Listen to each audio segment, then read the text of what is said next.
গ্রামের দৃশ্য কত সুন্দর। আল্লাহ তাআলার সৃষ্টি, এই প্রকৃতি কত নাই সুন্দর। সুন্দর সৃষ্টি শুধু মানুষের জন্য, আর যা কিছু সৃষ্টি করছেন আল্লাহ তাআলা সবই মানুষের জন্য সৃষ্টি করছেন। তারপরে যে কেন মানুষ বোঝে না, এত নিয়ামত ভোগ করার পরেও মানুষ আল্লাহকে বোঝে না, আল্লাহকে সেজদা দেয় না। অথচ সব কিছু মানুষের জন্যই আল্লাহ তাআলা সৃষ্টি করছেন। কত সুন্দর প্রকৃতি, কত সুন্দর দৃশ্য।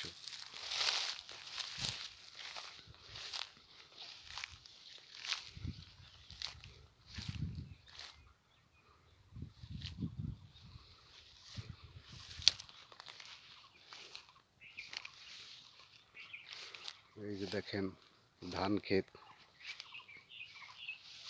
ধানের শীষ কেবলই বের হচ্ছে।